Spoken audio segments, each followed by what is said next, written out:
Greetings, JD for Shieldrum Records. Today I will talk about my methodology to a seamless workflow in Ableton 12. So when you want to achieve a seamless workflow, you have to know very well your DAW and organize it and personalize it into a template, okay? But before all that, before all the interface of Ableton, we have to stay and to keep organized. So let's talk about the browser and the folder and all those things before we go into this template. Okay, so in the browser, the favorites link into the collection. You already know that when you like a plugin or an audio effect, you can right click and make a shortcut color, and this color shortcut will be linked to this collection. Okay, so in my collections, I have my favorites audio plugin to process 30, a bunch of 30 audio plugin I use always. I have all the instrument on the second link, all the instrument in the computer, the one I use the most. Same for effects, a folder which is called Try It. These are some several things I don't use often, and when I'm in exploration mode, I will go into this folder to explore what I didn't try yet. A folder for the drums, samples, and tools. But honestly, in this collection, the one I use the most is favorites with all my audio plugins, okay? The other section I use far more is the user library section here. So in the user library, you can create as many folders as you need, okay? So in this folder I created called presets Shieldrum Records, I have most of the instrument along the year or processing several things I saved along the year. But in addition to this, into that big folder, each year I create a new folder. So today we are 2026, so I created a 2026 folder, and everything I work and I find interesting will be saved in it. Now to go quicker to find it when I work, instead of going into user library and go into the arborescence, what I did, I used this function from Ableton called add folder, okay? So I click on add folder and I can go into my computer and I will go to Ableton folder, which is in my documents folder in Ableton in Windows. And in this I go to user library, my preset Shieldrum Records, and I clicked on 2026, okay? And from there I have the 2026 folder displaying here. I also change the icon, okay? That way, visually, even if this is closed, I know exactly where is my actual folder. And inside this folder, there's no other folder. There's just a way to name instruments and processing to find them more quickly. So, for example, for all my processes, all which concern the mastering, I set a Z in front. That way I know it's at the end of this folder, okay? For all processing chain, I mean, for example, I have some vocal chain, some room verb insert, tone processing, skank guitar processing, all of this, I just name the processing, okay? And I know it will be at the end also of my list. And if I need to find something quick, I will tap, for example, muted, and that way I will get my muted process here, okay? So let's go even deeper in it. So at the bottom of my list, all the processing, okay? So now all the instrument, I set the number 26 in front of it. For what? That way, all instruments, no matter their name, display back to back on my list. As you can see, we have from the first instrument here, 26, to my last instrument here, saved, 26. So I know everything with the prefix 26 is an instrument, okay? And everything without the 26 prefix are just process. So that's a way to simplify the way you will name everything, okay? And inside the 26 list, we would say, I have some subcategory. So for every sampler and synth, I have the prefix synth, okay? For any drums, I have the prefix DR for drums, okay? That way, no matter the name of the drum, they will be gathered on the same place. And for the bass, I have just one here for now. Generally, I will use, for my bass, I use two external synths, one synth for the lead and one synth for the bass, okay? So there's no a lot of bass preset as it is an external machine, okay? And into my way of naming also, sometimes I have some effect chain that I will use just one or two times, and I don't want them forever into that list. So for those particular save, I set the prefix 00 and temp. That way it displays at the beginning of my list, and I know that what I will need to erase will be at the top of my list instead of being lost into all this. Okay? So I describe patiently the way I name it to tell you now how quickly I can find things. For example, if I need a snare, I will type snare, and everything with the word snare will display. So I know everything with my prefix 26 drum will be some snare sound, and anything else will be some effects, okay?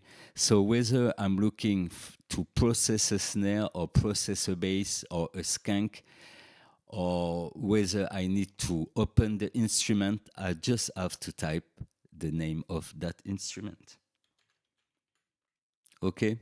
So for me, this is really the first step, is to build your own arborescence, your own shortcut, okay? So another shortcut I'm doing also is a working folder, okay? So here we have Shieldrum work, and if we show it in Explorer, this goes directly into my actual working folder, because there's a lot of them, but I set everything in the same month after month, sometime even for 6 months. This folder will be the working folder. And why I'm doing this? Because sometime you will need some elements from other project you did, and you want to drop them into your actual project. But if you don't have some shortcut and all your project gather in that same folder, it will be tedious, okay? Because anything that don't display here in Ableton, you will have to go into your Explorer and go in many roads, many folder, many arborescence, and all this is a waste of time. So as you did for your effects folder, you will do the same for your working folder. Add folder, go seek your folder, selection it, and everything is good. Okay, that way you can go in any of your project, grab your samples, or grab even just one track of this project. So I think that's all for the browser section. Here you have the minimum to organize your own paths, and the goal really is to have a way of working where you don't have to go out of Ableton to reach any of your folder or quickly reach your instrument and favorite process. So concerning the project in itself, as you can see, it's already well organized, not completely, but well organized still.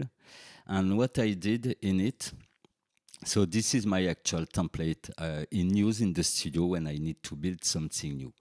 And what I did is to mix several of my projects, and most of them are available on Shieldrum Records Patreon. So I will describe several sections of this Shieldrum Record template, and know that each part of this template is one of the download available on Ableton, but I will tell you more as I will describe it.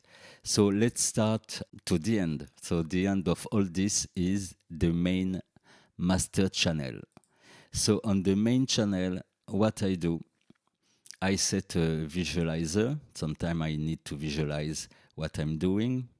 Okay, so this is a plugin, and after that I have a saturator, and I set this saturator to hard clipping, and I reduce the output at -1. I don't like to mix or work into a limiter, and generally I even don't set some saturator at the last, but I find it a great way to work. Let me explain. When we will go above the edge room here, without any saturator, we will pick, and it will pick at the output of your sound card. But if I set a saturator and set it as a hard clipping and set it at -1, here the ceiling will be at -1. Okay, so the way I will hear if there's too much power into this main bus will be by ear, when it will crunch. But the good thing is it will crunch in my ear, but not on the output of Ableton and not on the output of the sound card. Okay, and I choose saturator because it don't add that much latency, 0.068, so this is nothing. And yeah, that way you don't mess with master chain or whatever, just something that tell you when it's a bit crunchy in your ear, there's something to fix in your balance. Okay, and so this is for the master, my main channel, just that. In this master are going 8 groups. And if I work on a multi-channel and send the multi-channel to my analog desk, I will select another output here, okay, simply. And this bit grid concept is 8 buses, and each of those buses contain a bit repeat and a autopan, and all this will be triggered, let me display the camera, will be triggered on this pad launcher. So each of those pads will trigger some different speed of bit repeat or some different time of autopan. So my autopan is set as a mono autopan, that way it works as a tremolo, and it will make some like automated on off of the level of the sound on that track. So for more detail, you will have to find the tutorial and the Ableton project called the Beat Grid from Shieldrum Record. Okay, so I have my 8 final buses with those beat grids. It's a lot of organization, this part, but you can find it quickly on the web, how to build it, or you can even sub to Patreon and get it for free as a Patreon subscriber. So before those 8 groups, I have a bunch of channels, which are some audio channels. Okay, those audio channels, let me zoom a bit, are the place where I will drop my audio tracks when the composition is ended. So let's say that the blue are my stem track, final stem track, okay? And all those tracks already go in its group, okay?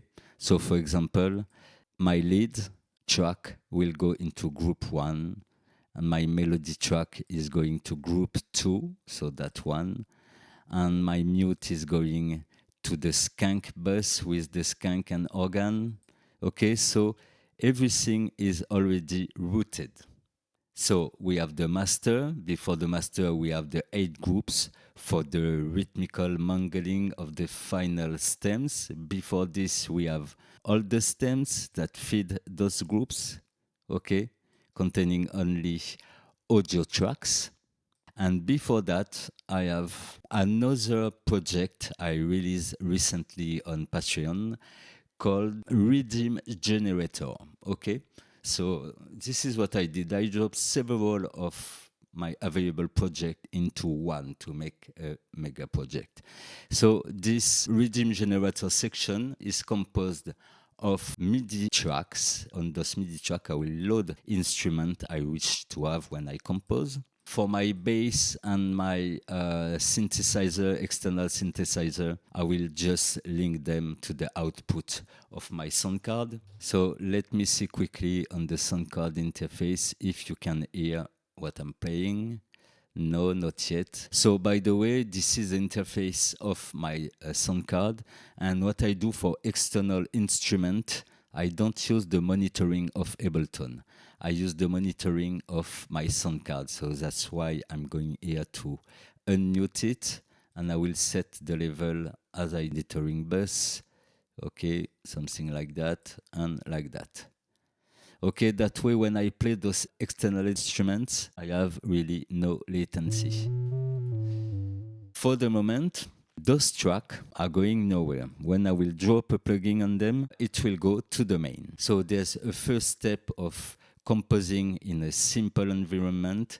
Then I choose which one I want to group or isolated, and I bounce them in place and drop them on the stem section. After that, I have also set up my effects section. All those effects slots are loaded with one of the rack I built, and which is available. So I have my step filter for Shieldrum Records and my two echoes, which are routed as direct reinjection, meaning when I move the level fader, it will increase also my feedback. So you can find the way I route this echo for it to work that way into another tutorial. You can find how to use this step filter, and you can find, yes, many things, why there's a room verb, etc. Today I don't go into those details because they are well detailed in other video. But yeah, just to tell you, I use my own tool. So you can see at the bottom of the screen on the left some controllers. On the pad launcher, all the beat repeats and the tremolo effects. So this grid controller is already linked to all that. And beside it, you see another 8-track controller. And all this 8-track controller is also already mapped everywhere. So for my level, sometimes some groups, for the sound of my effects, for some effects parameter. So the idea was to work with a single controller, and I find the best way to control most of the elements. So this controller and all this MIDI set, you can see here and calibrated. This is something you will have to do also before saving your blank template. And it can take time because you have to really find what you see as the most useful. And all those MIDI assignments are specifically on the stem track, so the separated source, and also on some parameter on the bus out. On the right, I have instrument bus. Let's say this is all this section, and some shortcut from the multi-track section. And on the left, the 4 fader on the left link to the 4 effects, meaning filter, reverb, echo 1, echo 2. So if I move the first fader, it will move the level of the bass group. The second fader will move the faders of all the drums group, okay? And the third one, melody and skunk, and the last one will be the leads. This is important to really take time to calibrate and to assign exactly what you need. So what I can say else before I go further, for example, all my output buses, I set the calibration of my MIDI assignment for them to stay at -6 when my fader is max up, okay? So you can see here, I select a controller, I assigned it, and I will go into the minimum and maximum setting to calibrate it to my test. Okay, so what can I add in this? Yes, the knobs above each effect fader control the effects parameters. So let's use this template and see how many minutes we need to bring something. So let's start by making some drums.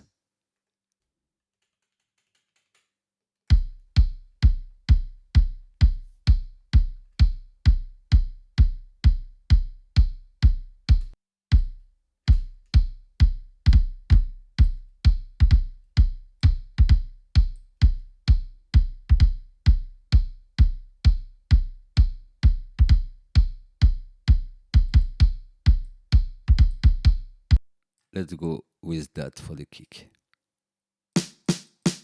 That one.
We will stay here for the drum.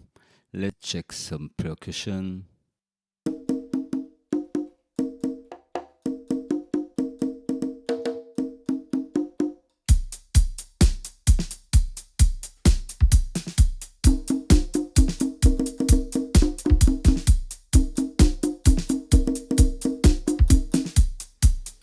Okay, we will keep it like this.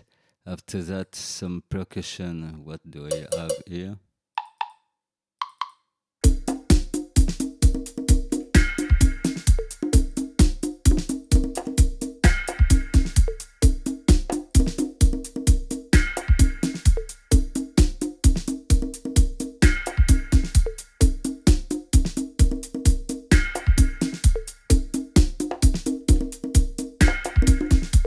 Okay, keep it like that. Now let's find a bass.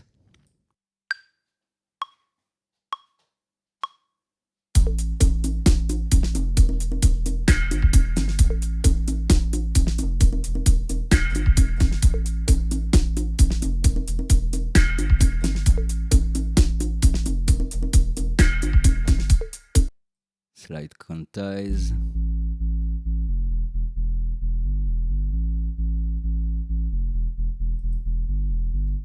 Yes, to see quickly how it will go on the other synth.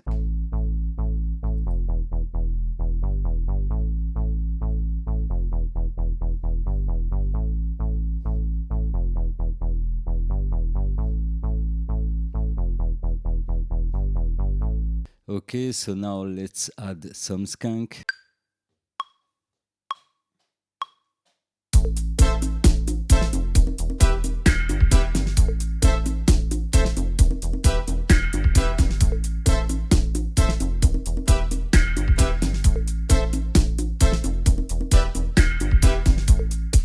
Slide quantize. We can also control the length of the notes.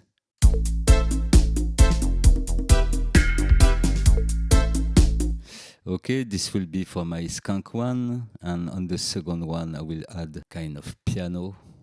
So this one we can loop it.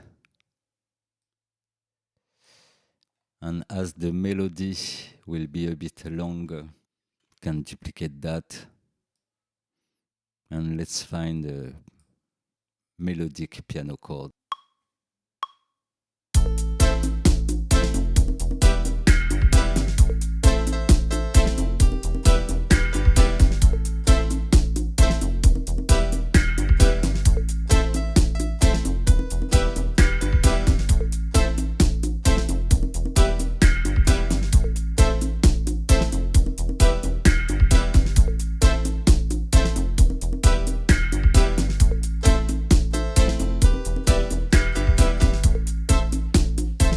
I will not describe more about the key control, but know that it's a part of the project. If you want to know more about how to modify things with the key control, go check the 2 videos done on that subject and check the Ableton project that goes with it. So let's continue in the process of the skank. So I'm in skank in the browser here, so I can grab some skank processing. So let's try that one. Only an EQ, a little EQ, perhaps I will modify it, and a room verb after it, like to make it sing as a single instrument.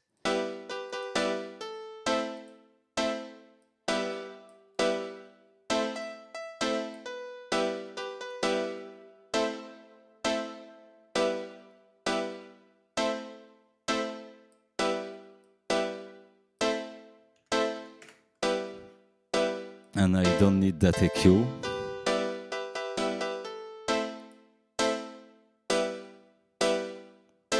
Perhaps a slide.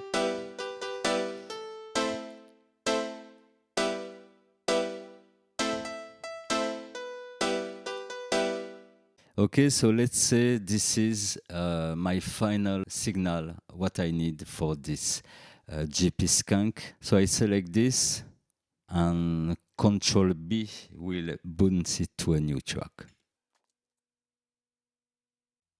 Okay, and now I take that track and I drop it on the skank stem track here. Okay.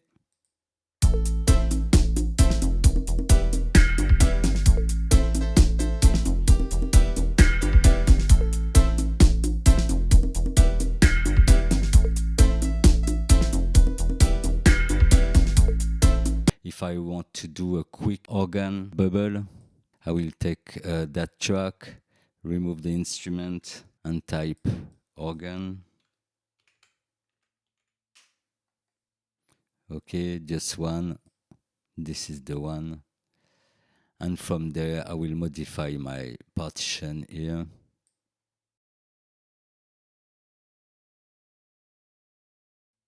Something like that.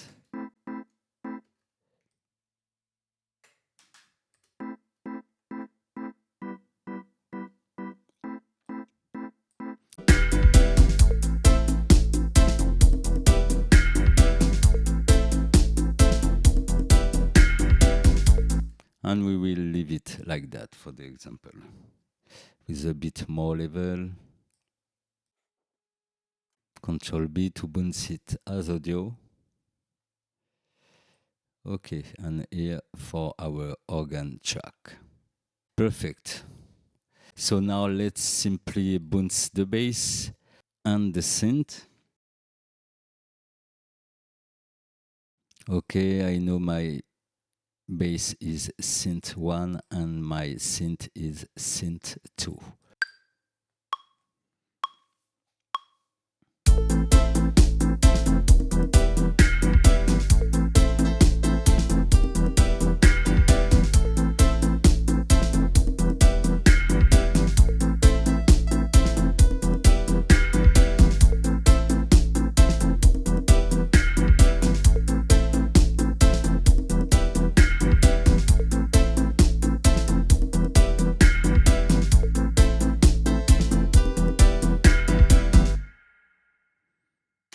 I will bring those audio on their respective groups, so bass and synth. Yeah.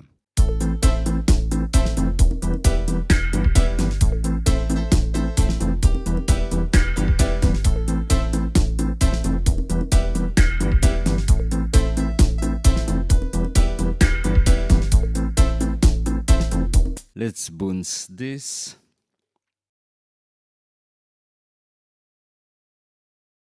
And here we will do something is keeping the tail of the last percussion and paste it at the beginning. Okay, that way we will have the right loop. We can do that way, or we can do also like this, and we make the loop start here, in fact. One bar after it will start, and it will end one bar after also. I consolidate that and make it a loop. And let's bring this on the percussion track here. Off like this. Let's bounce the congas now and set the same process with some slight modification.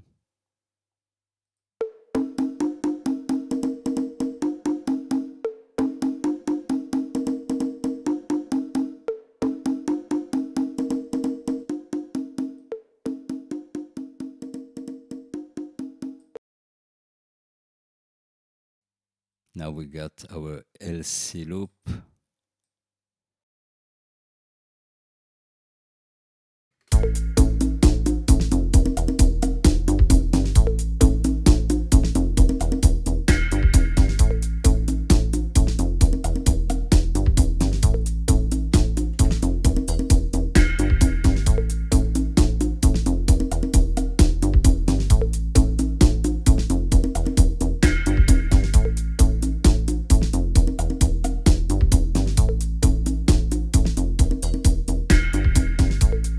Okay, and now let's go for the drum. So for the drum, my technique is to bounce them one by one, simply. So let's say I need my kick. I will mute everything but the kick and bounce that. Okay, so here is the kick. Only the hi-hats, so I mute the kick. I need only the hi-hat. I bounce that like this, and the latest one will be the snare.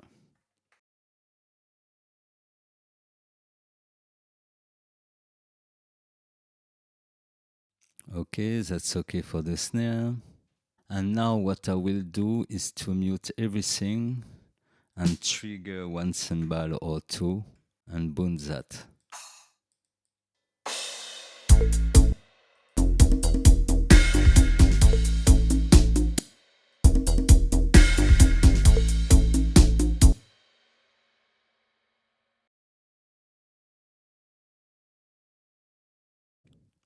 That second one is not the best, so let's just go like this.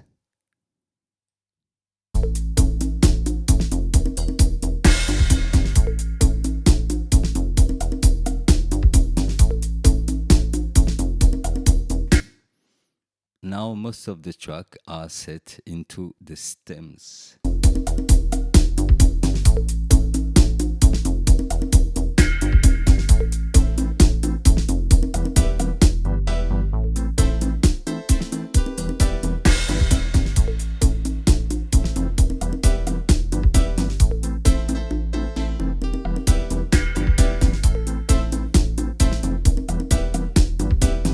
So okay, everything worked pretty well. So as you can see, as soon as we start to drop everything in the audio section, every MIDI assignment are operational directly, even for the effects and things.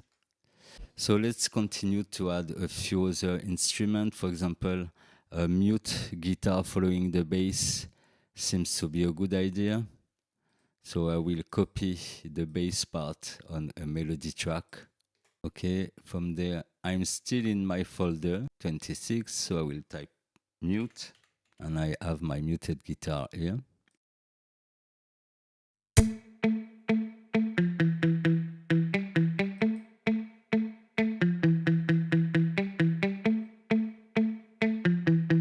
Okay, something simple. Let's bounce that, Control B. We can add a lead melody.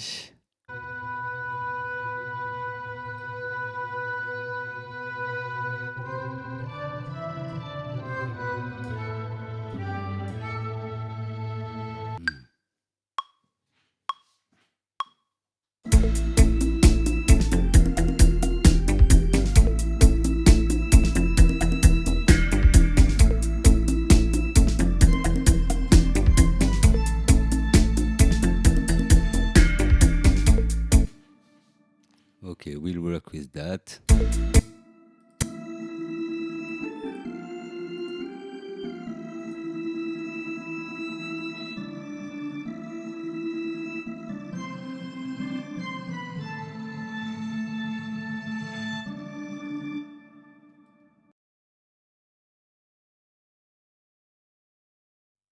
Select another melodic track and bring a new instrument here.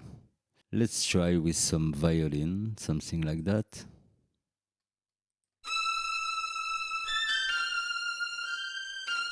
The two together. Perhaps you can drop the violin an octave.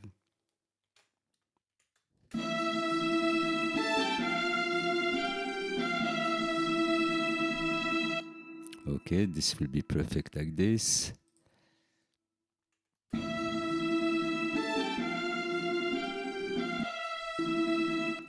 Now we'll group them.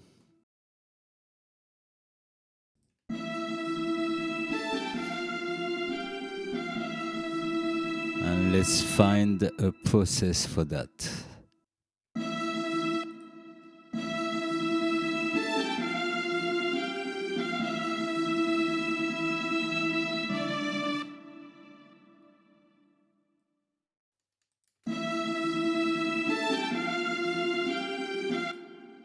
Okay, and now we can bounce.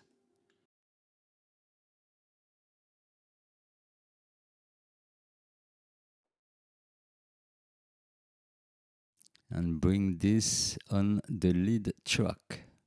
So now I will make everything longer.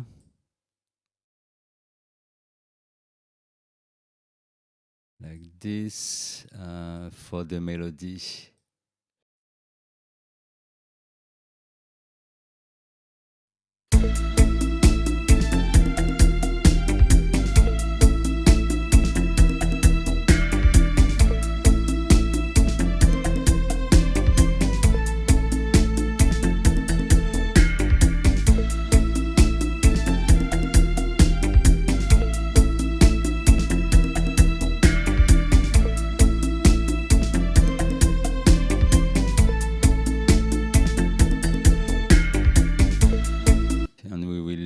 This first to measure like for the intro. I can duplicate also this bass. These are the drums. Okay, and these are the cymbals. So something like that.